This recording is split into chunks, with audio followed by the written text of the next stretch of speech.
আজকের রেসিপিটা দেখে অনেকেই ভাবে রেশমি কেন পনিরের রেসিপি দেখাচ্ছে। উনি তো ডায়েটে পনির দেন না।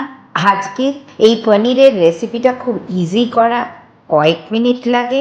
আর দ্বিতীয়ত হচ্ছে এটা সকালের ব্রেকফাস্টে খাওয়া যায় যারা ডায়েট করছে। কিন্তু এখানে একটা অসুবিধা আছে। পনির দু রকমের, একটা হচ্ছে মালাই পনির, আরেকটা হচ্ছে হাই প্রোটিন পনির।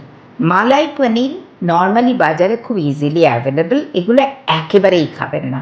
খুব হাই ক্যালোরি হয় এবং অনেকটা ফ্যাট থাকে। তুলনামূলক হাই প্রোটিন পনির ভালো, কিন্তু আমাদের দেশে যে হাই প্রোটিন পনিরগুলো পাওয়া যায় সেগুলো খুব প্রসেসড।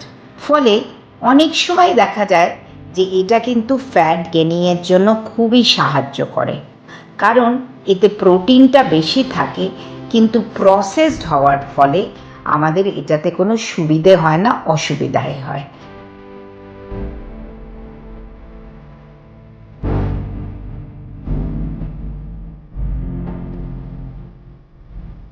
ভালো ব্র্যান্ডেরই একমাত্র পনির দিয়ে এই রেসিপিটা করবেন। এই রেসিপিটা নর্মালি আমি বাচ্চাদের জন্য করতে বলবো। বাচ্চারা যারা সবজি খেতে চায় না, স্যালাড খেতে চায় না, তাদের ক্ষেত্রে 2-3 মিনিটে আপনি কিন্তু এই রেসিপিটা একেবারে প্লেটে নামিয়ে আনতে পারবেন। শুধু মনে রাখবেন যে ইজি করতে গেলে শসা আর পেঁয়াজের গ্রেট করে ঠিক একেবারে ধোসার মতো এটা করে নিতে পারেন।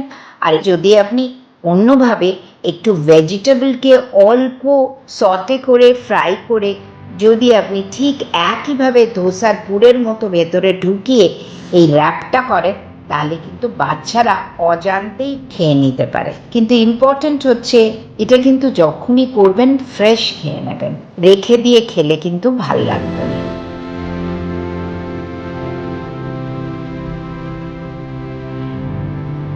Consult with Reshmi Roy Chaudhuri, the Bengali dietitian from Chicago, USA.